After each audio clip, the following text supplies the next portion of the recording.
આનંદ રૂપ અનુપ સુંદર પામે નહીં કોઈ પાર, એમ વલ્લભાખ્યાન કહે છે. આનંદ લેવું એ આપણું કામ છે, પછી ઠાકોરજીએ જે રૂપમાં આપે એને લેવું, ગ્રહણ કરવું જોઈએ. આ પ્રભુનું સ્વરૂપ બતાવ્યું, આનંદ કી નિધિ નંદ કુમાર. હવે પ્રભુના કાર્ય બતાવે છે. સચ્ચિદાનંદ રૂપાય, અહીં રૂપ બતાવ્યું, પછી વિશ્વોત્પત્યાદિ હેતવે, કરે છે શું? પહેલા રૂપ જોઈ લીધું વરરાજાનું કે આ બરાબર છે, આનંદનું સ્વરૂપ છે. હવે કરે છે શું? વિશ્વોત્પત્યાદિ હેતવે, આ વિશ્વની ઉત્પત્તિ કરે, એની ઉત્પત્તિ થાય પછી એની સ્થિતિ બનાવીને રાખે અને છેલ્લે એનો લય કરી નાખે છે. એટલે કે ઉત્પન્ન કરવું, પાલન કરવું અને છેલ્લે એનો નાશ. પણ મહાપ્રભુજી નાશ શબ્દ ન વાપરતા આવિર્ભાવ, પાલન અને એને તિરોહિત કરી દેવું, તિરોધાન કરી નાખે છે ઠાકોરજી. જ્યારે આ જગતની ઉત્પત્તિ કરે ત્યારે ઠાકોરજીને મદ નથી કે આ મેં બનાવ્યો. સ્થિતિમાં મોહ નથી કે આ મારું છે. અને નાશ થાય, જ્યારે પ્રલય થઈ જાય ત્યારે એમને શોક પણ થતું નથી કે અરે આટલું સારું બધું બનાવ્યું અને એને આજે પ્રલયમાં બધું જતું કરવાનું. અને આવી રીતે પ્રભુ વિશ્વની ઉત્પત્તિ સ્થિતિ એના કારણ રૂપ છે. હવે સ્વભાવ કેવો છે? તાપત્રય વિનાશાય, 3 પ્રકારના તાપનો નાશ કરે છે. જેમ મહાપ્રભુજી સ્મૃતિ માત્રાર્થી નાશન, સ્મરણ કરતા જ એના પાપ નિવૃત્ત કરે, એવી રીતે ઠાકોરજી પણ કેવા છે? સ્મરણ કરતા દુષ્કૃત જાય છે. 3 પ્રકારના તાપ છે: આધિદૈવિક, આધ્યાત્મિક, આધિભૌતિક. ભૂતકાળના, વર્તમાનના અને ભવિષ્યના. આ લૌકિક અને અલૌકિક એ 2 પ્રકારના તાપ છે. એમાં લૌકિક તાપ કયું? આધિ, વ્યાધિ, ઉપાધિ. અને અલૌકિક તાપ એ આરતી, વિરહ, વિયોગ. અને આવા 3 પ્રકારના તાપનો નાશ કરનાર એવા ભગવાન કૃષ્ણને અમે વંદન કરીએ છીએ. કેવા કૃષ્ણને? એકલા કૃષ્ણને નહીં, શ્રી કૃષ્ણાય વયમ નુમઃ, શ્રી કૃષ્ણાય નુમઃ, શ્રી કૃષ્ણાય વયમ નુમઃ, શ્રી કૃષ્ણાય વયમ નુમઃ, શ્રી કૃષ્ણાય વયમ નુમઃ, શ્રી કૃષ્ણાય વયમ નુમઃ.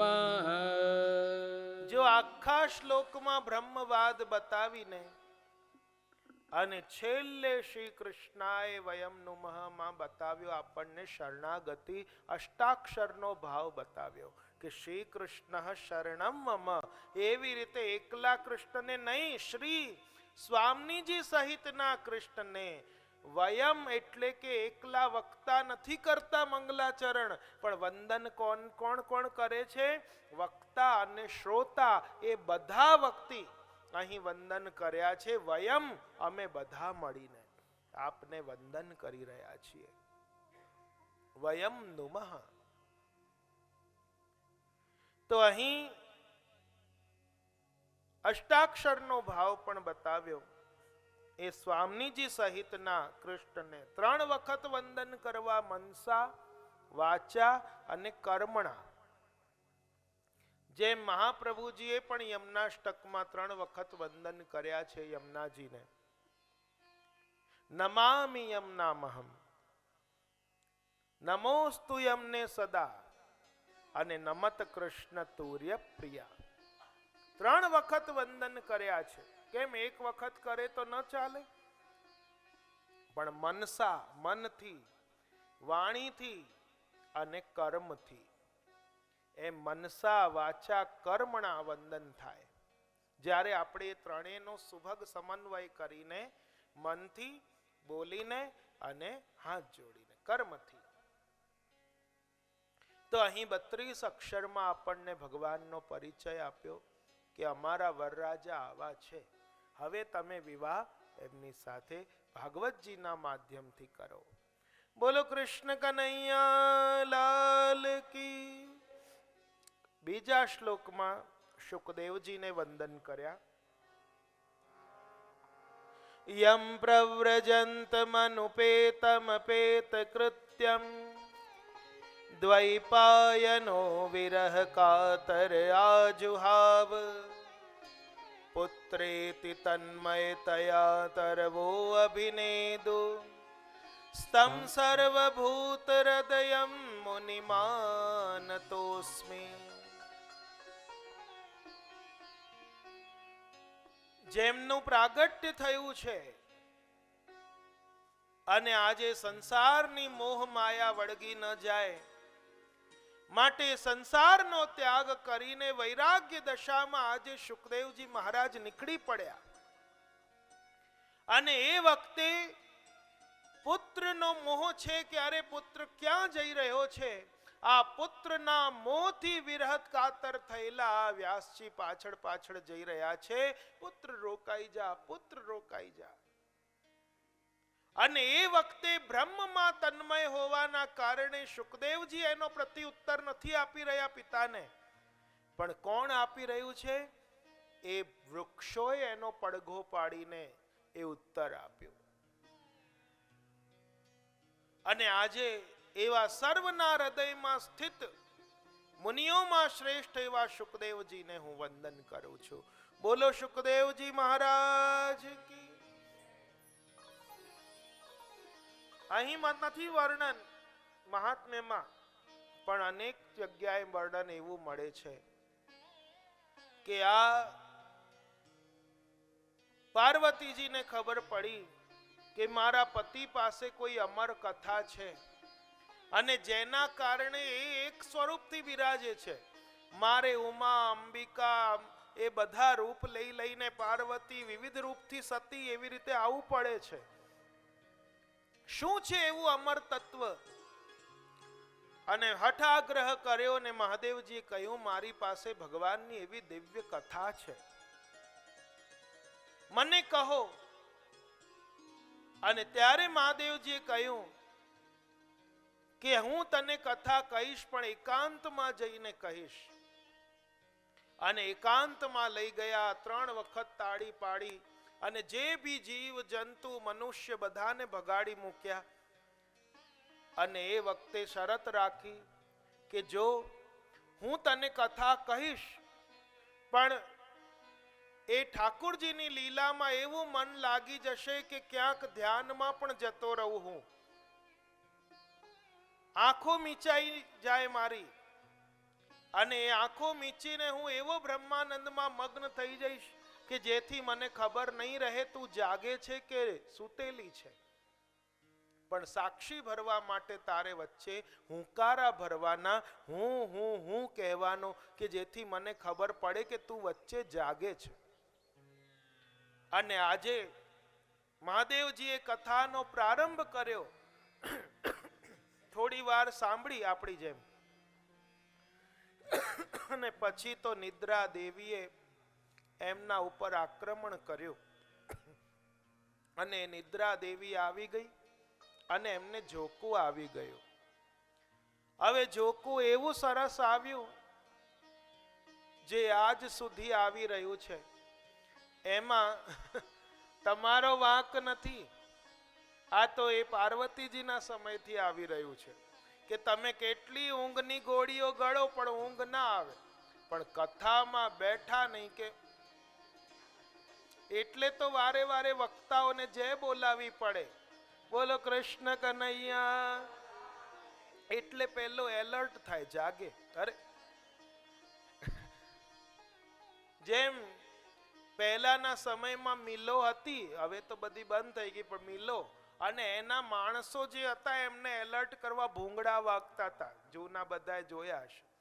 પછી તમે કોઈ બસમાં આવતા હોય ને, ત્યાં કોઈ હોટલમાં ચા પાણી માટે ઉતર્યા હો, તો ત્યાં પેલો ડ્રાઈવર તમને હોર્ન મારીને એલર્ટ કરે કે ભાઈ ચલો હવે ટાઈમ થઈ ગયો, અહીં નથી રહેવાનું, બસમાં આગળ જવાનું છે. તો એ કરે છે કે નહીં, કે તમે જે જગ્યાએ છો ત્યાંથી હટીને હવે અહીં આવો. એવી રીતે અહીં વક્તાઓ તમને આ હોર્ન વગાડે, કૃષ્ણ કનૈયા લાલ કી ભાગવત, એટલે કે તમે ક્યાં છો એ, કારણ કે સપનું તો એવું જોરદાર હોય, બેઠા બેઠા અમેરિકા ફરી આવો, અને એમ તમારે વિઝા લેવા પડે ને પાસપોર્ટ રિન્યુ કરાવવું પડે, કેટલા લફડા હોય. પણ સપનામાં જવામાં કોઈ પણ ટિકિટ ફળાવી પડતી નથી, ચાહે 10 લાખની હોય કે 2 લાખની હોય, સપનું તો ફ્રીમાં જ આવે. એવી રીતે આજે જોકું આવી ગયું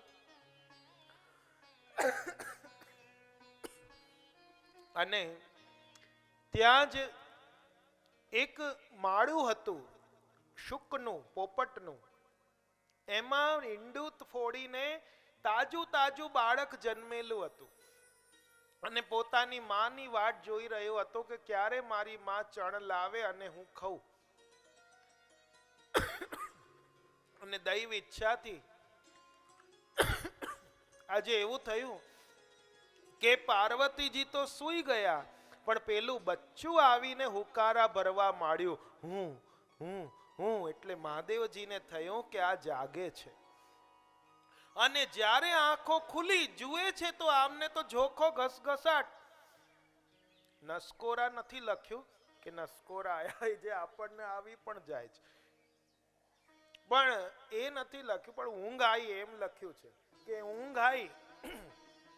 અને એમાં એમણે જોયું કે અરે આ તો સૂતેલા છે, અને આ જોખા કોણ, આ હુકારા કોણ ભરી રહ્યું છે. અને જોયું તો એક શુકનું બચ્ચું હતું પોપટનું, જે હુકારા ભરી રહ્યો છે, હું હું હું. અને આજે તો મહાદેવજીને ક્રોધ ચડ્યો, ત્રિશુલ લઈને એને મારવા માટે દોડ્યા. આગળ આગળ આ શુકનું બચ્ચું જાય, પાછળ પાછળ ઉભો રે ઉભો રે ઉભો રે કહીને મહાદેવજી જાય. અને આજે ગયા અને દૈવ ઈચ્છાથી વ્યાસજીના આશ્રમમાં ગયો આ, અને ત્યાં એ જ વખતે વ્યાસજીના પત્નીએ એ જ વખતે બગાસું ખાધું, અને વાયુનું રૂપ ધારણ કરીને આ બચ્ચાએ એમના મુખમાં પ્રવેશ કરી લીધો.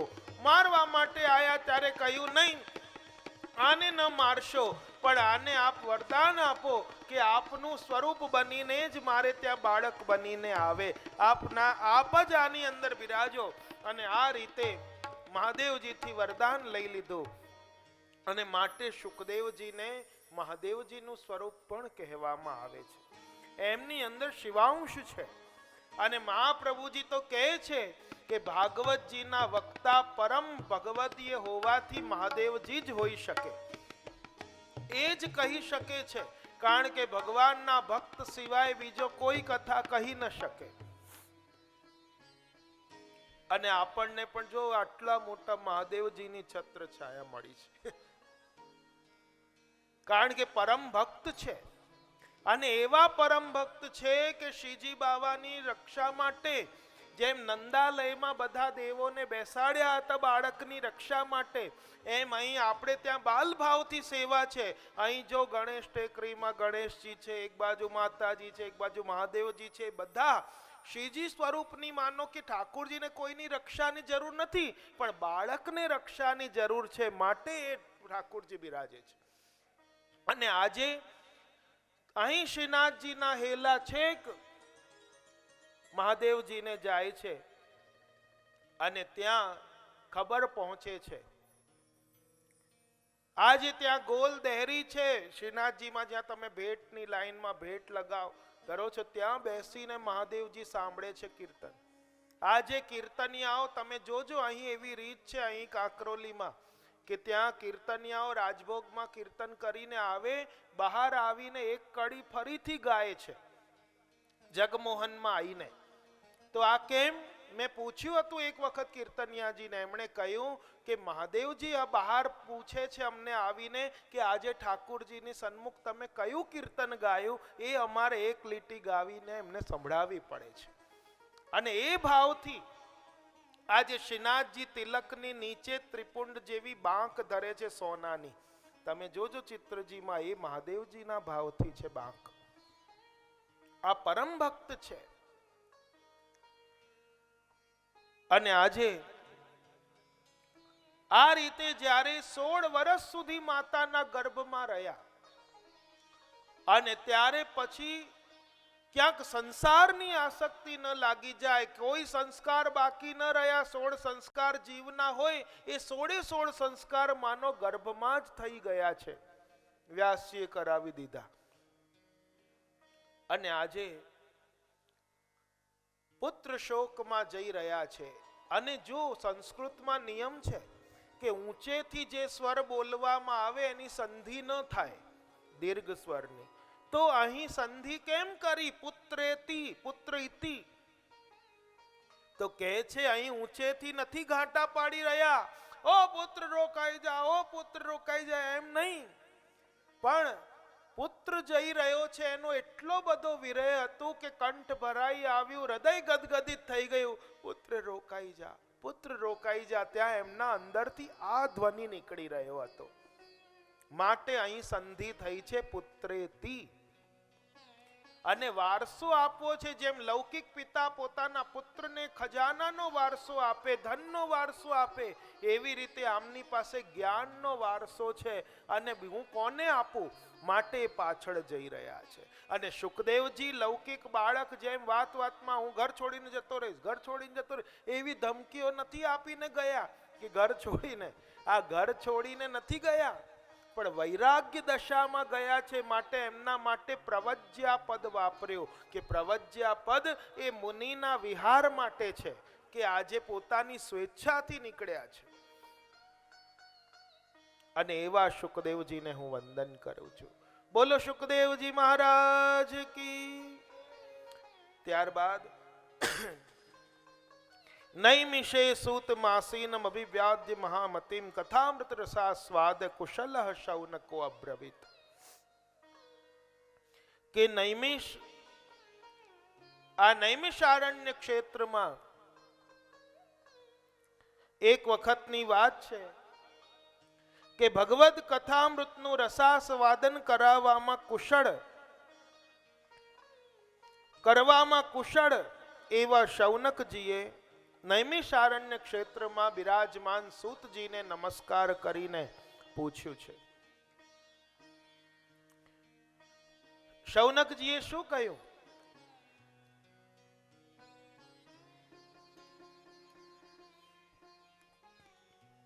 અજ્ઞાન ધ્વાંત વિદ્વંસ કોટિ સૂર્ય સમપ્રભ સૂતાખ્યાયી કથા સારમ મમ કર્ણ રસાયણમ. કે હે સૂતજી,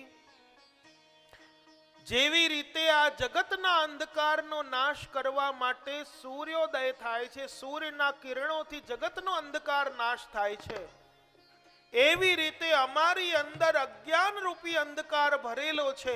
અને અજ્ઞાન રૂપી અંધકારનો નાશ કરવા માટે આપનું જ્ઞાન કરોડો સૂર્ય સમાન છે. માટે એમાંથી કઈ સાર રૂપ એવું સાર ગર્ભિત કથા જે અમારા કાન માટે રસાયણ સ્વરૂપ હોય એવી કથા આપ અમને કહો. ભક્તિ જ્ઞાન વિરાગ આપતો વિવેકો વર્ધતે મહાન માયા મોહ નિરાશસ્ય વૈષ્ણવૈહિ ક્રિયતે કથમ. કે ભક્તિ જ્ઞાન અને વૈરાગ્યથી મળનારા મહાન વિવેકની જાગૃતિ કેવી રીતે થાય અને આમાંથી છુટકારો કેવી રીતે મળે. કારણ કે ઘોર કલિયુગમાં જીવ આસુરી સ્વભાવના બની ગયા, એમને શુદ્ધ બનવાનો કોઈ સરળ ઉપાય બતાવો. તમે એવું કોઈ શાશ્વત સાધન બતાવો કે જે સૌથી વધારે કલ્યાણકારી હોય, પવિત્ર હોય, પવિત્ર કરનારાઓમાં શ્રેષ્ઠ હોય અને અંતે કૃષ્ણની પ્રાપ્તિ કરાવે એવું કોઈ સાધન અમને બતાવો. ચિંતામણી તો લૌકિક સુખ આપે, કલ્પ વૃક્ષ તો સ્વર્ગનું સુખ આપે, પણ આપના જેવા ગુરુદેવ યદિ પ્રસન્ન થઈ જાય તો ભગવાનનું નિત્ય ધામ પણ આપી દે છે. માટે ચિંતામણી અને ચતુર ચિંતામણીમાં પણ ભેદ છે.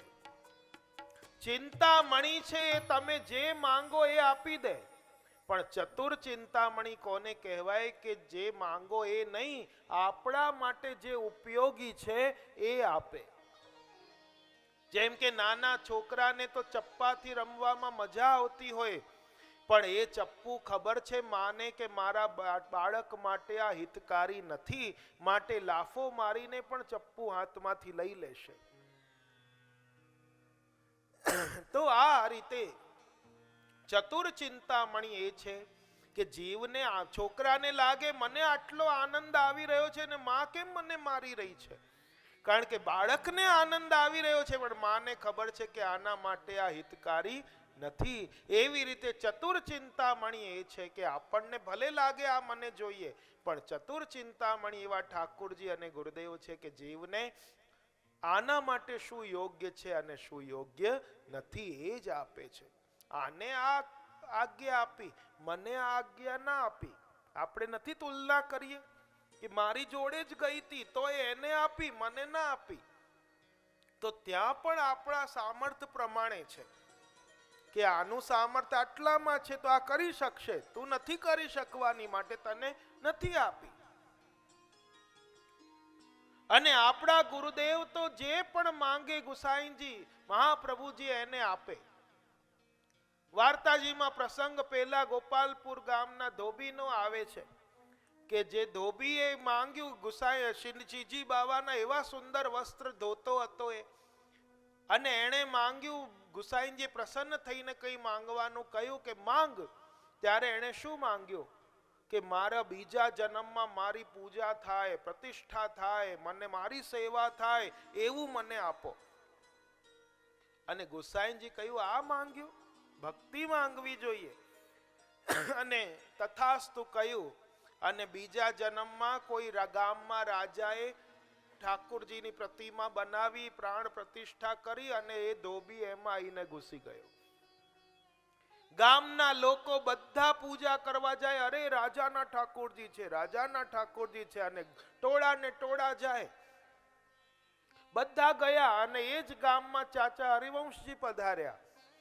અને ચાચા હરિવંશજી કહ્યું કે ક્યાં જઈ રહ્યા છે બધા? અરે રાજાએ ઠાકોરજીની પ્રતિષ્ઠા કરી છે માટે અમે એ જોવા જઈ રહ્યા છે, બહુ વૈભવથી સેવા કરે છે એમ. અને જોવા ગયા અને ત્યાં એ તો ઓળખી ગયા, અને ત્યાં એ ઠાકોરજીને જોઈને આમ કર્યું. રાજાએ જોઈ લીધું કે મારા દ્વારા પ્રતિષ્ઠિત કરે પધરાવેલા ઠાકોરજીને જોઈને રાજાએ આમ કર્યું, ચાચા હરિવંશજી આમ કર્યું. પૂછ્યું કે તમારું આમ મોઢું બગાડવાનું કારણ શું? અરે આ તો આ છે. ત્યારે એમણે કહ્યું આ તમારા ભલે ઠાકુર હોય પણ અમારા શ્રી ગોરધનનાથજીનો આ ધોબી છે. કેમ? કયા પ્રમાણથી તમે કહી શકો કે આ ધોબી છે? અરે આ અમારા શ્રીજી બાવાનો ધોબી હતો આ પૂર્વ જન્મમાં. કેવી રીતે તમે સાક્ષી આપી શકો? જો આ મેલા વસ્ત્ર છે મારી પાસે શ્રીનાથજીના, એ હમણાં મૂકીશ અને બારણું બંધ કરજે, થોડી વારમાં ધોઈને સરસ ઝાટકીને શુદ્ધ કરેલા વસ્ત્ર દેખાશે. અને એવી જ રીતે કર્યું. દ્વાર બંધ કર્યા અને થોડી વાર પછી ખોલ્યા તો બધા વસ્ત્ર ધોવાઈને અને સરસ આમ પ્રેસ કર્યા, એવી રીતે ઝાટકીને સરસ સ્વચ્છ કરેલા હતા. જોયું? આ અમારા શ્રીજી બાવાનો ધોબી છે. કેમ? કારણ કે એણે એ માંગ્યું હતું, માટે એને એ પ્રતિષ્ઠા માંગી હતી કે મારી સેવા થાય, મારી પૂજા થાય. પણ ગુરુદેવ તો કૃપાલુ છે, એમણે એને જોઈતું તો આપ્યું. માટે માંગવામાં પણ આપણી અંદર એ હોવું જોઈએ શું માંગવું. અને આજે સૂતજીએ જ્યારે જોયું કે શૌનકજીની અંદર આટલો બધો સાંભળવાનો રસ છે અને આ બધું જોઈને એમની અંદર આવી ભાવના છે, માટે કહ્યું હું તમને સર્વ સિદ્ધાંતોનો સાર હું તમને બતાવું છું કે જે સુખદેવજી મહારાજે જોયું કે આ જીવ કાળ રૂપી સર્પના મુખનો કોળિયો બનવા જઈ રહ્યો છે અને એમાંથી કાઢવા માટે આ શુક શાસ્ત્ર રચ્યું છે. અને આજે દેવતાઓ પોતાના કામ કઢાવવામાં કુશળ હોય અને આજે જ્યારે કહી રહ્યા હતા સુખદેવજી મહારાજ રાજા પરીક્ષિતને, એ જ વખતે દેવતાઓ સ્વર્ગમાંથી અમૃતનો કલશ લઈને આવ્યા અને કહ્યું કે મહારાજ આ અમૃત તમે રાજાને પાન કરાવી દો અને કથારૂપી અમૃતનું અમને પાન કરાવો. સુખદેવજી મહારાજે પૂછ્યું, રાજા તારી પાસે બે વિકલ્પ છે, એક કથારૂપી અમૃત છે, બીજું આ સ્વર્ગનું અમૃત છે, તારે બંનેમાંથી કયું પાન કરવું છે? રાજાએ કહ્યું કે આ બંનેનું સામર્થ્ય શું? સુખદેવજી મહારાજે કહ્યું, જો રાજા તને 7મા દિવસે મૃત્યુનો શ્રાપ છે અને જ્યારે તું સ્વર્ગનું અમૃત પાન કરીશ તો તું અમર બની જઈશ અને કથામૃતનું પાન કરીશ તો તને ઠાકોરજીના ચરણારવિંદની પ્રાપ્તિ થશે. ત્યારે એમણે કહી દીધું પરીક્ષિત રાજાએ, મહારાજ આને કહી દો દેવતાઓને કે પોતાનું આ અમૃત લઈને પાછા ચાલ્યા જાય, મારે આ તુચ્છ અમૃત જોઈતું નથી. અને ત્યારે સુખદેવજી એમની હાંસી ઉડાડી કે ક્યાં આ સાધારણ કાચનો ટુકડો અને ક્યાં મહામૂલ્ય મણિ. એ મહામૂલ્ય હીરો હોય મણિ, એ પણ દેખાવમાં કાચના ટુકડા જેવો જ હોય, પણ એની કિંમત લાખો કરોડોમાં અંકાય જ્યારે કાચના ટુકડાની કશું પણ ના આવે. એવી રીતે ક્યાં સ્વર્ગનું અમૃત એ કાચનો ટુકડો અને ક્યાં આ ભાગવતની કથા રૂપી અમૃત એ મહામૂલ્ય મણિ છે. ત્યારે અહીં લખે છે કે શ્રીમદ ભાગવતી વાર્તા સુરાણામપી દુર્લભા, કે આ ભાગવતજીની વાર્તા એ દેવતાઓને પણ દુર્લભ છે. જે મહાપ્રભુજીની કૃપાથી આપણને સુલભ બની છે એ દેવતાઓને દુર્લભ છે. અહીં વાર્તા શબ્દનો પ્રયોગ કર્યો. વાર્તા એટલે બાળકના સૂતું હોય દાદી સુવડાવે એ વાર્તા? કઈ વાર્તા? વાર્તાનો અર્થ આપણે ત્યાં સામાન્ય રીતે જોઈએ તો એ અર્થ થાય કે જેમાં હરિ, ગુરુ અને વૈષ્ણવ ત્રણેયના ચરિત્રો આલેખાયા હોય એ વાર્તા છે આપણે ત્યાં. એટલા માટે તો અષ્ટસખાની વાર્તા, 84,252ની વાર્તા, શ્રીનાથજીની પ્રાગટ્ય વાર્તા. કેમ વાર્તા કહ્યું? કે એમાં હરિના પણ ચરિત્ર છે, ગુરુના પણ ચરિત્ર છે અને વૈષ્ણવોના પણ ચરિત્ર છે. અને એવી જ રીતે ભાગવતજીમાં પણ હરિ, ગુરુ, વૈષ્ણવ ત્રણેયના ચરિત્ર હોવાથી કહ્યું શ્રીમદ ભાગવતી વાર્તા સુરાણામપી દુર્લભા, દેવતાઓને પણ દુર્લભ છે. પહેલાના સમયમાં 7 દિવસથી માત્ર સાંભળવાથી મોક્ષ થયો જાણીને રાજાનો અને બ્રહ્માજીને આશ્ચર્ય થયું કે 7 દિવસના શ્રવણ માત્રથી કોઈનો મોક્ષ થઈ શકે? અને એમણે વિશાળ ત્રાજવું રચ્યું પોતાના સત્યલોકમાં અને એ ત્રાજવામાં એક બાજુના પડખામાં તો બધા સાધનો મૂક્યા, શાસ્ત્રો, બીજી બાજુના પલ્લામાં ભાગવતજી પધરાયા અને તોલવામાં આવ્યું. અને ત્યારે ભાગવતજી પોતાની મહત્તાના કારણે નીચે આવી ગયા અને બાકી એમની સામે બીજા શાસ્ત્ર હલકા થઈને ઉપર થઈ ગયા. ત્યારે એમણે નક્કી કર્યું કે કલિકાલમાં 7 દિવસમાં યદિ કોઈ મોક્ષ પ્રાપ્તિ કરાવનારું કોઈ સાધન હોય તો એ શ્રીમદ ભાગવત સપ્તાહ છે. જો કે આ કથા તો પહેલા જ નારદજીએ બ્રહ્માજીના મુખે સાંભળેલી હતી, પણ સપ્તાહ વિધિથી તો એમણે સનકાદિકોએ સંભળાવી. હવે નારદજી તો વિચરણશીલ છે, એક જગ્યાએ આપણને જોઈએ તો ટકતા નથી, ક્યારે અહીં જોઈએ, ક્યારે અહીં જોઈએ, ક્યારે ત્યાં જોઈએ. તો નારદજીનો સનકાદિકોની સાથે સંગમ ક્યાં થયો, કયા કારણથી થયો અને કેમ 7 દિવસ સુધી બિરાજ્યા? તો કહે છે કે એક સમયે વિશાલાપુરી એટલે કે આજનું બદ્રિકાશ્રમ, આ બદ્રિકાશ્રમમાં 4 નિર્મલ ઋષિઓ સનક, સનંદન, સનાતન, સનત કુમાર ફરતા ફરતા આવ્યા અને એ જ વખતે નારદજી પણ આવ્યા. અને નારદજીને જોઈને આ સનકાદિકોને થયું કે આજની પહેલા જ્યારે જ્યારે મેં તમને જોયા નારદજી, વીણા ધરીને ત્રણેય લોકમાં હરિ કીર્તન કરતા ફરો છો અને આજે તમારું મોઢું એવું ઉદાસ લાગે છે કે જાણે તમારું કોઈ બધું ધન લૂંટીને જતું રહ્યું હોય. તમારી ઉદાસીનતાનું કારણ બતાવો. નારદજીએ કહ્યું,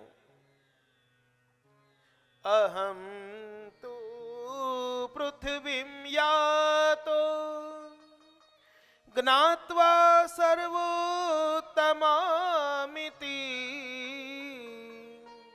પુષ્કરંચ પ્રયાગં ચ કાશીમ ગોદાવરીમ તથા હરિક્ષેત્રમ કુરુક્ષેત્રમ શ્રીરંગમ સેતુબંધનમ એવમાદિષુ તીર્થેષુ બ્રહ્માણ ઇતસ્તતઃ. હે સનકાદિકો, આ પૃથ્વીને સર્વોત્તમ લોક સમજીને અને આ પૃથ્વી પર ભ્રમણ કરવા માટે આવ્યો. પુષ્કરજી ગયો, પ્રયાગ ગયો, કાશી ગયો, ગોદાવરી ગયો, હરિક્ષેત્ર ગયો, કુરુક્ષેત્ર ગયો, રંગનાથજી ગયો, સેતુબંધન ગયો. આટલા બધા તીર્થોમાં ફર્યા છતાં પણ મારા મનને મળવી જોઈએ એવી શાંતિ મને ક્યાંયથી મળી નહીં. જ્યાં જોયું કલીનો પ્રભાવ જોયો, તીર્થોમાં જઈને જોયું તો ત્યાંના દેવતાઓ લુપ્ત થયેલા જોયા. અને આજે અહીંયા જો પહેલા પુષ્કરંચ કહ્યું, પછી પ્રયાગમ ચ કહ્યું. પહેલા પુષ્કરજીનું નામ લીધું, પછી પ્રયાગનું નામ લીધું. પ્રયાગ તો તીર્થોનો રાજા છે, તો કેમ એનું નામ પહેલા ન લીધું?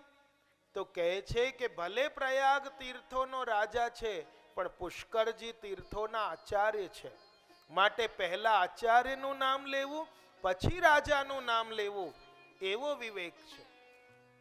માટે પહેલા પુષ્કર કહ્યું, પછી પ્રયાગ કહ્યું, પછી કાશી, ગોદાવરી એટલે કે નાસિક બધે ગયો. અને આજે ફરતા ફરતા નારદજીએ ઘર ઘરમાં દ્રષ્ટિ કરીને શું જોયું?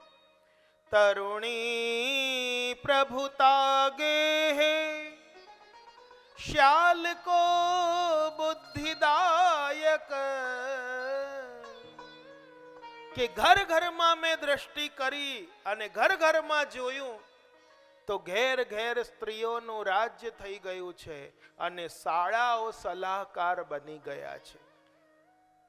આ નારદજી કહી રહ્યા છે હજારો વર્ષો પહેલા કે ઘેર ઘેર દ્રષ્ટિ કરીને શું જોયું? તરુણી પ્રભુતા ગેહે, કે ઘેર ઘેર સ્ત્રીઓનું રાજ્ય ચાલે છે અને સ્ત્રીના ભાઈ જે શાળા હોય એ પત્નીના ભાઈ એ સલાહકાર બની ગયા છે. અને આજે આવી રીતે ફરતા ફરતા જોતા જોતા હું વૃંદાવનમાં ગયો કે જ્યાં પ્રભુએ યમુનાજીના તટ પર અનેકવિધ લીલાઓ કરી છે. અને ત્યાં હું ગયો અને ત્યાં એક મેં આશ્ચર્ય જોયું કે ત્યાં એક સ્ત્રી બેઠી છે ખિન્ન મનથી અને 2 વૃદ્ધ પુરુષો એની આજુબાજુ પડ્યા છે અને આ સ્ત્રી એમને જગાડવાની કોશિશ કરે છે અને અનેક સ્ત્રીઓ એમને પંખા નાખી રહી છે, છતાં આ 2 વૃદ્ધ પુરુષો જાગ્યા નહીં. અને એ વખતે મેં નજીક જઈને પૂછ્યું અને હું નજીક ગયો ત્યારે આ દેવી બોલી, ભો ભો સાધો ક્ષણમ તિષ્ઠ ભો ભો સાધુ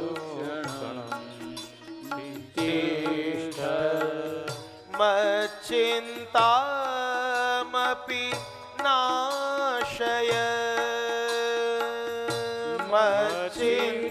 મચ્ચિંતામપિ નાશય દર્શનમ તવ લોકસ્ય દર્શનં તવ લોકસ્ય સર્વથા અઘહરમ પરમ સર્વથા અઘહરં પરમ ભો ભો સાધો ક્ષણો તિષ્ઠ ભો ભો સાધુ ક્ષણં તિષ્ઠ હે સાધુ પુરુષ ક્ષણવાર રોકાઈ જાઓ ક્ષણમ તિષ્ઠ મારી ચિંતાઓનો નાશ કરી દો કારણ કે આપનું દર્શન તો સંસારના સર્વ પાપોને નિવૃત્ત કરાવનારું છે બહુધા તવ વાક્યેન દુઃખ શાંતિ ભવિષ્યતિ યદા ભાગ્યમ ભવેત ભૂરી ભવતો દર્શન તદા આપના નામ છે વૈરાગ્ય આ અનેક સ્ત્રી પંખા કરી રહી છે કોણ છે આ ગંગા વગેરે નદીઓ આજે મૂર્તિમંત બનીને દેવીઓ પંખા કરી રહી છે છતાં પણ આમના દુઃખની શાંતિ થતી નથી મારો ઇતિહાસ તો પ્રચલિત છે અને છતાં હું તમને કહું છું ઉત્પન્ના દ્રવિડે સાહમ વૃદ્ધિમ કર્ણાટકે ગતા ક્વચિત ક્વચિન મહારાષ્ટ્રે ગુર્જરે જીર્ણતાં ગતા કે હું દ્રવિડ દેશમાં જન્મી કર્ણાટકમાં ઉછરી છું મહારાષ્ટ્રમાં ક્યાં યુવાન છે અને આ કલિકાલમાં આ ભક્તિ મહારાણી એના અંગ ભંગ થયા અને આજે વૃંદાવનના સંયોગથી તરુણી બની જન્મ જન્મ કે પાપ કટત હૈ જન્મ જન્મ કે પાપ કટત હૈ કૃષ્ણ કૃષ્ણ મુખ કહીએ કૃષ્ણ કૃષ્ણ મુખ કહીએ કૃષ્ણ કૃષ્ણ મુખ કહીએ વૃંદાવન એક પલક જો રહીએ વૃંદાવન એક પલક જો રહીએ જન્મો જન્મ કે પાપ કટત હૈ જન્મ જન્મ કે પાપ કટત હૈ કૃષ્ણ કૃષ્ણ મુખ કહીએ વૃંદાવન કૃષ્ણ કૃષ્ણ મુખ કહીએ કૃષ્ણ કૃષ્ણ મુખ કહીએ વૃંદાવન એક પલક જો રહીએ વૃંદાવન એક પલક જો રહીએ અને આજે ભક્તિ મહારાણી કહી રહ્યા છે કે આજે મારા પુત્રોને વૃદ્ધ જોઈને અને હું દુઃખી થઈ ગઈ છું હું દ્રવિડ દેશમાં જન્મી દક્ષિણમાં ભક્તિનો જન્મ થયો છે અને જ્યારે જ્યારે કલિયુગમાં ભક્તિ ખંડિત થઈ અને દક્ષિણમાંથી જ વિવિધ આચાર્યો થયા અને જેમના દ્વારા આ ભક્તિનો પ્રચાર થયો છે. ભલે આપણા વલ્લભાચાર્યજી પોતે પ્રાગટ્ય ભલે ચંપારણમાં થયું, પણ મૂળ તો દક્ષિણના છે, આંધ્રના. અને આજે રામાનુજાચાર્ય, શંકરાચાર્ય, બધા આચાર્યોએ આજે દક્ષિણમાં જન્મ લઈને ભક્તિને વધારી છે.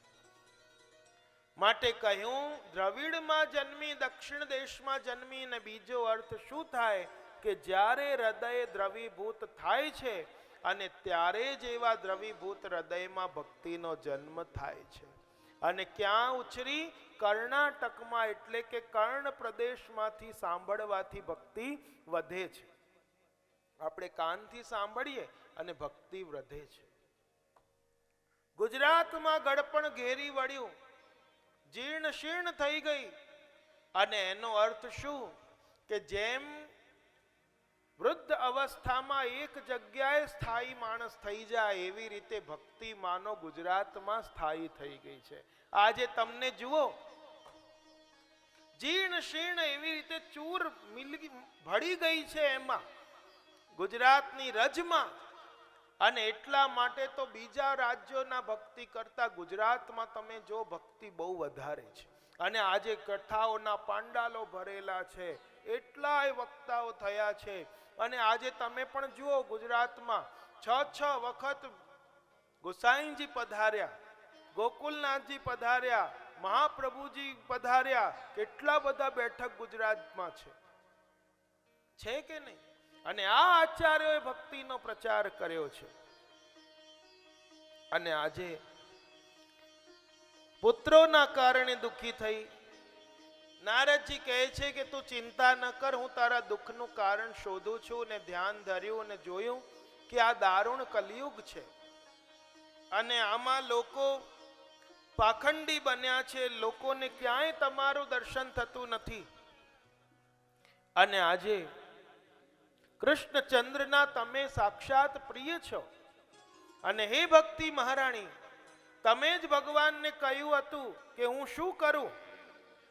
ત્યારે ભગવાને કહ્યું કે તમે જ્ઞાન અને વૈરાગ્યને પુત્ર રૂપે આપ્યા, મુક્તિને દાસી રૂપે આપી. પણ આ મુક્તિ તો પાછી ચલી ગઈ પોતાના લોકમાં અને જ્ઞાન વૈરાગ્ય પુત્ર તરીકે રહ્યા છે તમારા. અને આજે સતયુગથી દ્વાપર સુધી ઘણા આનંદથી રહ્યા. અને કલયુગમાં તમારી દાસી મુક્તિ એ ક્ષીણ થવા લાગી, વૈકુંઠમાં ચાલી ગઈ. અને હવે હું વચન લઉં છું કે કલિના સદૃશ કો અપી યુગો નાસ્તિ વરાનને તસ્મિન સ્વામ સ્થાપયિષ્યામિ ગેહે ગેહે જને જને. આજે આ કલિયુગ જેવો અન્ય કોઈ યુગ નથી. અને આ યુગમાં હું તમને પ્રત્યેક મનુષ્યના હૃદયમાં ઘેર ઘેર તમારું સ્થાપન કરીશ. અને આજે કલયુગમાં જે જીવો ભક્તિથી યુક્ત હશે એ પાપી હોવા છતાં પણ ભગવાનના અભયધામને પ્રાપ્ત કરશે. અને ભક્તને દુઃખ આપનારને હંમેશા દુઃખ મળ્યું છે. નારદજી ને કહેવા લાગી ભક્તિ કે હું તમને છોડીને ક્યાંય નહીં જાઉં. અને એ વખતે નારદજીએ આ બંને જ્ઞાન વૈરાગ્યને જગાડવા માટે જોર જોરથી એમને ઝંઝોડ્યા. અને જાગ્યા, પાછા ઢળી પડ્યા. ફરીથી ઝંઝોડ્યા, ફરી ઢળી પડ્યા. અને કાનમાં આવીને એમણે શબ્દો કહ્યા, વેદ, ઉપનિષદ, વેદાંત, ગીતાના પાઠ કર્યા. જાગે, પાછા ઢળી પડે. નારદજીને થયું કે મેં વેદ, વેદાંત, ઉપનિષદ એના પાઠ કર્યા છતાં પણ ઢળી પડ્યા. હવે આમની અંદર તરુણતા આવે એવું મને બીજું કોઈ સાધન નથી દેખાતું. અને એ જ વખતે નારદજી ચિંતાતુર થઈ ગયા. અને નારદજીએ કહ્યું, જ્ઞાન પ્રબુદ્ધતામ શીઘ્રમ રે વૈરાગ્ય પ્રબુદ્ધતામ. હે જ્ઞાન જાગ, હે વૈરાગ્ય જાગ, પણ ન જાગ્યા. અને એ જ વખતે નારદજી ચિંતાતુર થયા. ત્યાં આકાશવાણી થઈ કે નારદજી તમે સત્કર્મ કરો અને આ સત્કર્મ કરવાથી તમને કોઈ પરમ પુરુષ બતાવશે અને કોઈ યોગી પુરુષ બતાવશે અને એ સત્કર્મ કરવાથી એનું અનુષ્ઠાન કરવાથી આમની વૃદ્ધાવસ્થા દૂર જશે, ભક્તિનો માહોલ સર્જાશે અને ભક્તિ નૃત્ય કરશે. આટલું આકાશવાણીએ કહ્યું ને વધારે ચિંતામાં પડી ગયા કે આમાંથી કે આટલા બધા સત્કર્મ બતાવ્યા, એમાંથી મારે સત્કર્મ કયું કરવાનું? અને એ વખતે ફરતા ફરતા બધાને પૂછ્યું. બધાએ ના પાડી કે ના, અમને ખબર નહીં, અમને ખબર નહીં. અને આજે એમણે વિચાર્યું કે હું તપસ્યા કરવા જઈશ અને ત્યાં હું મારી સાધના દ્વારા આ સત્કર્મ કયું કરવાનું એ હું જ્ઞાન પ્રાપ્ત કરીને કરીશ. કારણ કે મેં વચન આપ્યું છે ભક્તિ મહારાણીને કે તને અને તારા બંને પુત્રોને તરુણ અવસ્થા પુનઃ અપાવીશ. અને તપસ્યા કરવા માટે હરિશરણમ કરતા અને આજે એ ગયા અને ત્યાં બદ્રિકાશ્રમ પહોંચ્યા અને બદ્રિકાશ્રમમાં એમનો મેળાપ કોની જોડે થયો? સનકાદિકોની સાથે. જે આગળ પ્રશ્ન કરવામાં આવ્યો કે નારદજીને કયા કારણથી ક્યારે એમનો સનકાદિકોની સાથે મેળાપ થયો એ બતાવો, તો અહીં એ લિંક આવી કે તપસ્યા કરવા ગયા ને ત્યારે નારદજી સાથે મિલાપ થયો. નારદજીએ કહ્યું બધી વાત અને એ વખતે કહ્યું કે તમે વગર વિચાર્યા વગર બીજા ઘણા સત્કર્મ છે, પણ શ્રીમદ ભાગવતને જ જ્ઞાન યજ્ઞ ગણ્યું છે, એ જ સૌથી મોટો સત્કર્મ છે, એ કરો. ક્યાં કરવાનું? તો હરિદ્વાર પાસે આનંદ નામના તટ પર તમારે આ કરવાનું છે કે જ્યાં સુંદર વાતાવરણ છે, લોકો નિર્મલતાથી રહે છે, વિરોધી સ્વભાવવાળા પશુ પક્ષીઓ પણ ત્યાં મિત્રતાથી રહે છે, અને એવો સુંદર આનંદ નામનો તટ છે હરિદ્વાર પાસે, ત્યાં જઈને કથા કરો. અરે મેં તો વેદ વેદાંત ઉપનિષદ બધું કહીને સંભળાયું અને એનાથી ન જાગ્યા તો આ ભાગવતજીથી કેવી રીતે જાગશે? આ એનો તો સાર છે. અને ત્યારે સનકાદિકોએ કહ્યું કે જે સામર્થ સારમાં છે એ સામર્થ એના મૂળમાં નથી. જેમ કે આજે શેરડીમાંથી જ ગોળ ખાંડ બન્યું છે, પણ એ શેરડીના સાંઠામાં નીચે મૂળથી લઈને ઉપર સુધી રસ છે, પણ જે સામર્થ શેરડીમાં નથી એ સામર્થ ગોળ અને ખાંડમાં છે. આજે તમારે કઈ સામગ્રી બનાવવા ચાસણી કરવી છે, ખાંડ નથી તો શેરડીનો રસનો લોટો હોય તો એનાથી ચાસણી થાય?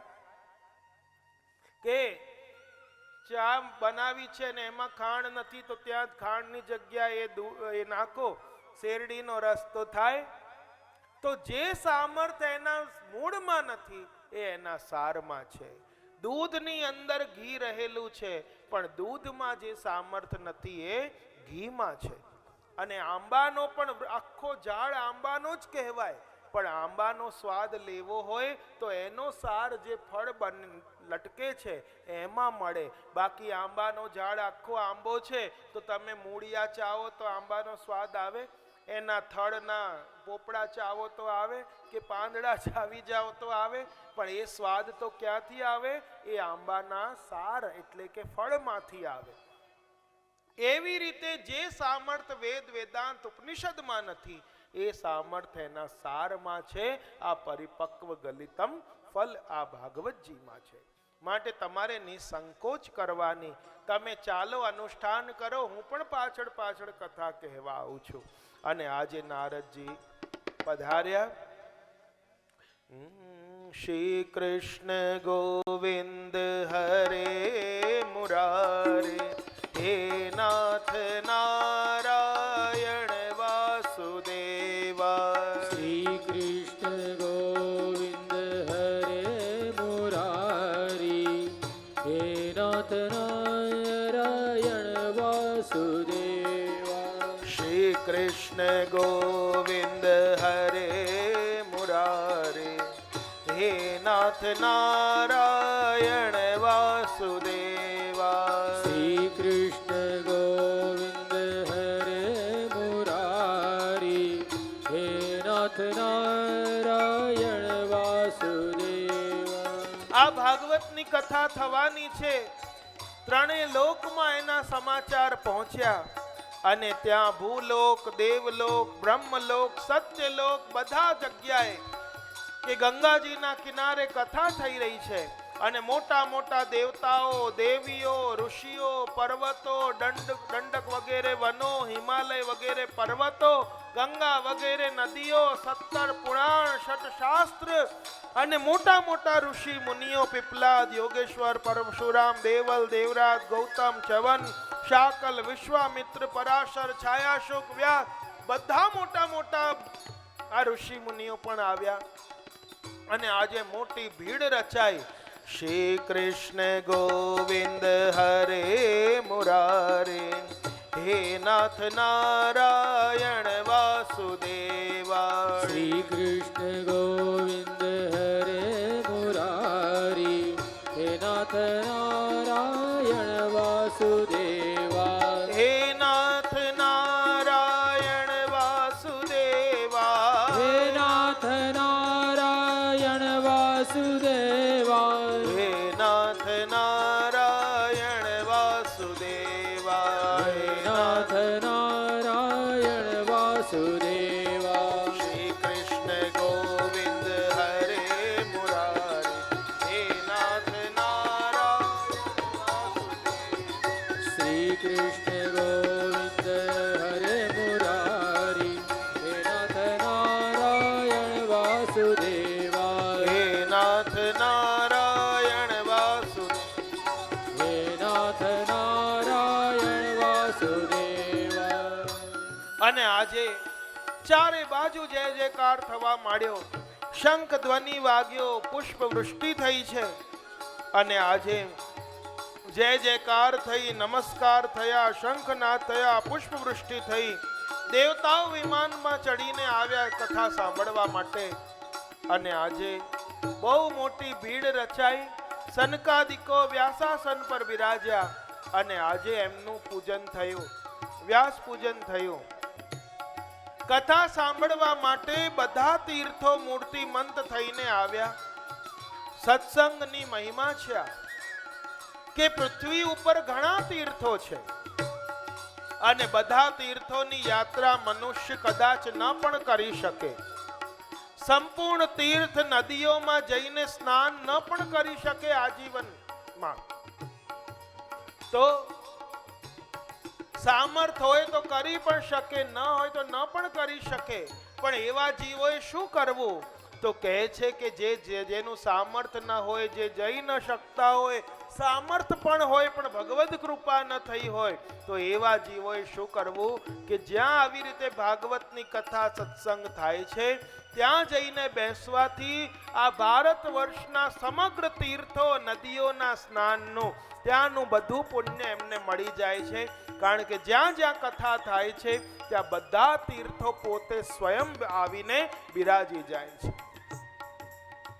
અને આ રીતે જ્યારે જય જયકાર કરે, શ્રી કૃષ્ણ ગોવિંદ હરે મુરારે, હે નાથ નારાયણ વાસુદેવા. શ્રી કૃષ્ણ ગોવિંદ હરે મુરારી, હે નાથ નારાયણ વાસુદેવા.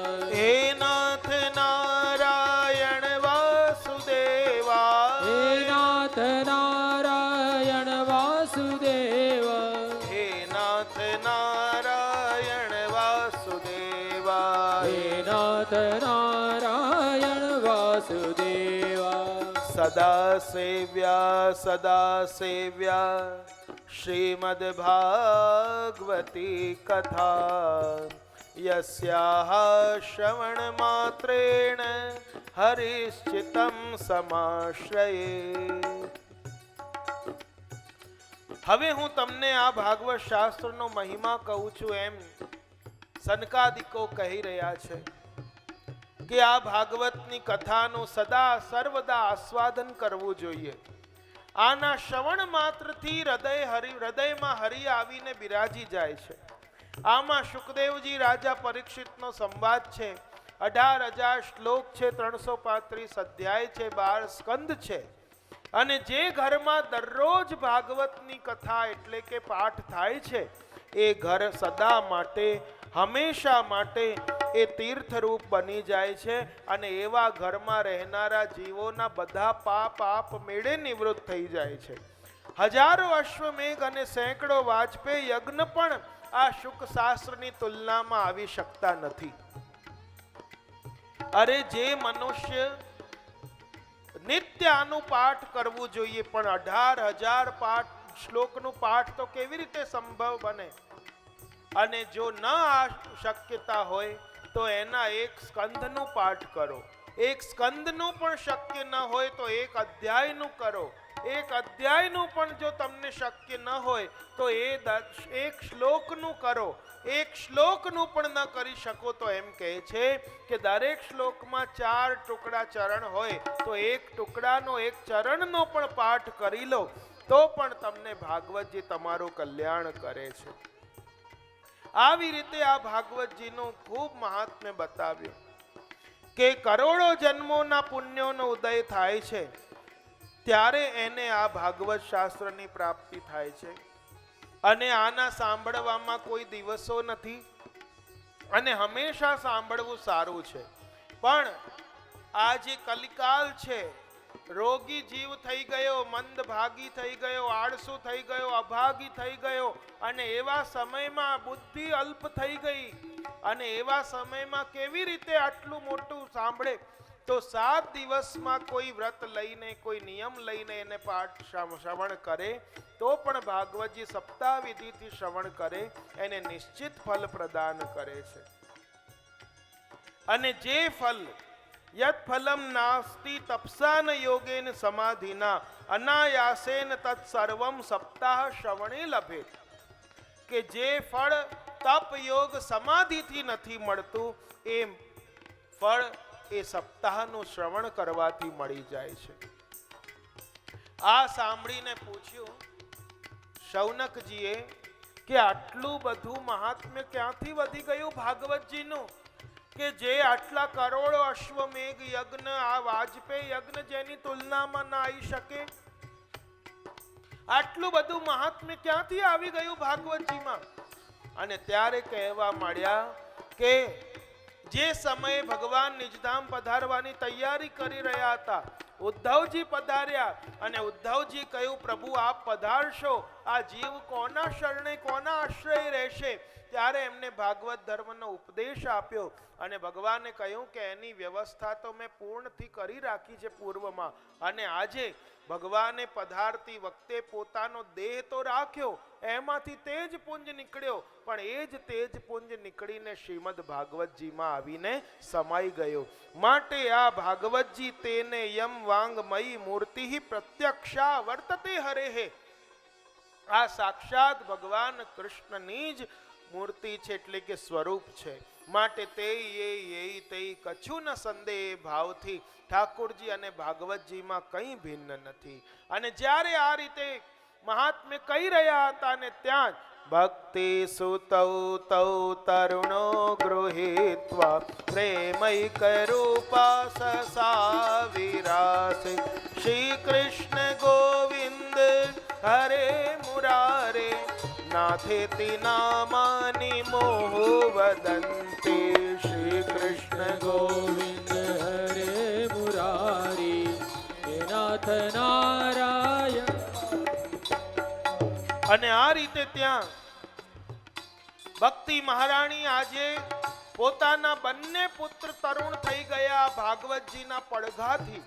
જો કથા થઈ રહી છે હરિદ્વારમાં, પણ એના પડઘા વૃંદાવન સુધી ગયા અને વૃંદાવનમાં છોડીને આવ્યા હતા જ્ઞાન વૈરાગ્ય ભક્તિને નારદજી, અને એના શબ્દો ત્યાં સુધી ગયા અને ત્યાં તરુણ અવસ્થા પામીને આ ત્રણેય જણ આવ્યા, નટની જેમ નાચવા માંડ્યા. ભક્તિ મહારાણીએ કહ્યું બતાવ હું ક્યાં રહું, ક્યાં બેસું, ક્યાં બેસું? અને ત્યારે કહ્યું કે તમે જ્યાં બેસશો ત્યાં કલીનો પ્રભાવ છે, ફરી તમે ખંડિત થઈ જશો. પણ ભગવાનના ભક્ત જે છે એમના હૃદયમાં કલી પ્રભાવ પાડી શકતો નથી. માટે જે શ્રોતા છે એ બધાના હૃદયમાં જઈને બિરાજી જાઓ. અને ભક્તિ મહારાણીએ શ્રોતાના હૃદયમાં જઈને બિરાજી ગયા. બોલ ભક્તિ મહારાણી કી. અને જેના હૃદયમાં ભક્તિ છે, સકલ ભુવન મધ્યે નિર્ધનાસ્તે અપી ધન્યા નિવસતી હૃદય યેષામ શ્રી હરે ભક્તિ રેકા. કે ખરેખર જેના હૃદયમાં હરિની ભક્તિ નિવાસ કરે છે, ત્રિલોકમાં અત્યંત નિર્ધન હોવા છતાં ધન્ય છે. કારણ કે એની ભક્તિના તાંતણે બંધાઈને ભગવાન પોતે પધારે છે. અને આ રીતે જ્યારે ભક્તિનો આવિર્ભાવ જોયો, ભાગવતની દિવ્ય કથા જોઈ, અને ભગવાનથી પણ રહેવાયો નહીં. અને ભગવાન પણ પોતાના લોક છોડીને ત્યાં પધાર્યા.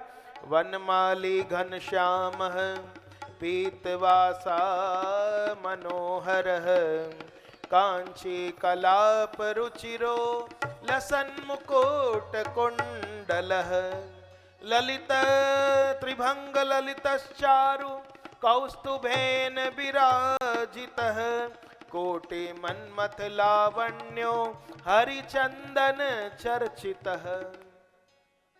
અને આજે ઠાકોરજી પધાર્યા કેવા છે?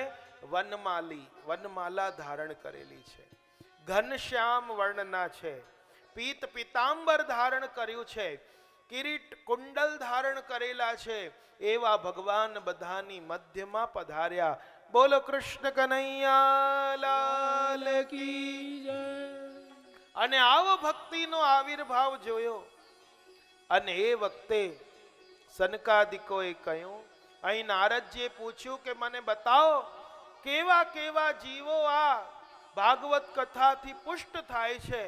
અને ત્યારે એમણે કહ્યું કે કેવા પણ જાત જાતના પાપ કરવામાં રત રહેતા જીવ હોય, કોઈ પણ જાતના એ પાપી હોય, કેવા પણ દુરાચારી હોય, દ્વેષી હોય, મદિરાપાન કરનારા, બ્રહ્મ હત્યા કરનારા, સોનાની ચોરી કરનારા, કેવા પણ પાપી હોય, એ બધા જ પાપીઓ આ ભાગવત કથાથી પુષ્ટ થઈ જાય છે. તો પાપીઓનો પાપ દૂર કરનારી જે કથા હોય તો ભગવદીઓનો ઉદ્ધાર કરે, એમાં તો કોઈ આપણે શંકા કરવી જોઈએ જ નહીં. અને હું તમને એના માટે એક પરમ પવિત્ર ઇતિહાસ કહીને સંભળાવીશ કે ધુંધકારી જેવો ધુંધકારી પણ દુરાચારી, અને એવાનો પણ ઉદ્ધાર ભાગવતજી કરે છે. પણ આજે 7:30 થઈ ગયા, માટે આવતીકાલે 7:45 થવાયા રે. તો હું આવતીકાલે 3 વાગે બરાબર કહીશ કે કેવા કેવા જીવો આ કથાથી પુષ્ટ થાય છે. અને ધુંધકારી આ ગોકર્ણજીના ઉપાખ્યાનથી આપણો સત્ર પ્રારંભ થઈને અને આપણે કાલે પ્રથમ સ્કંદમાં પ્રવેશ કરીશું. કુંતાજીની સ્તુતિ, ભીષ્મ સ્તુતિ બધાનું કાલે દર્શન કરીશું. અને પહેલો દિવસ શોભાયાત્રા વગેરેનો આજે બધા આવ્યા, એમાં મોડું થઈ ગયું આજે, એટલે પણ આવતીકાલે બધા અહીંના અહીં જ છે. 3 વાગ્યાથી આપણી બરાબર યાત્રાનો પ્રારંભ થઈને 3 થી 7નો ક્રમ આપણો રોજ રહેશે. અને ભાવ અને શ્રદ્ધાથી આરતીની તૈયારી થાય ત્યાં સુધી 2 મિનિટ. રાધે શ્યામ રાધે શ્યામ રાધે શ્યામ, રાધે શ્યામ રાધે શ્યામ રાધે શ્યામ, રાધે શ્યામ રાધે શ્યામ રાધે શ્યામ, રાધે શ્યામ રાધે શ્યામ રાધે શ્યામ. હરિ બોલ હરિ બોલ હરિ બોલ, રાધે બોલ રાધે બોલ રાધે બોલ, હરિ બોલ હરિ બોલ હરિ બોલ, રાધે બોલ રાધે બોલ રાધે બોલ. રાધે શ્યામ રાધે શ્યામ રાધે શ્યામ, રાધે શ્યામ રાધે શ્યામ રાધે શ્યામ. આરતી માટે આગળ આવી જાઓ. રાધે શ્યામ રાધે શ્યામ. બોલો કૃષ્ણ કનૈયા લાલ કી. सब आरती उतारो मेरे लालन की, सब आरती उतारो मेरे लालन की, मेरे बालन की, सब आरती उतारो मेरे लालन की। मात यशोमती करत आरती, मात गिरिधर लाल गोपालन की, सब आरती उतारो मेरे लालन की। कंसनि कंदन जय जगवंदन, कृष्ण कृपाळु दयालन की, सब आरती उतारो मेरे लालन की। ब्रज जनमिनी सब मंगल गावत, छवि निरखत नंद लालन की, सब आरती उतारो मेरे लालन की। मोर मुकुट पीतांबर कुंडल, मुख पर लाली गुलाबन की, सब आरती उतारो मेरे लालन की। मोती न माल की और छटारू, ऊपर तुलसी मालन की, सब आरती उतारो मेरे लालन की। कृष्णदास बलिहारी छवि पर, कृष्ण कन्हैया लालन की, सब आरती उतारो मेरे लालन की। ओ सब आरती उतारो मेरे लालन की, सब आरती उतारो मेरे लालन की। मेरे लालन की, मेरे बालन की, सब आरती आरती उतारो मेरे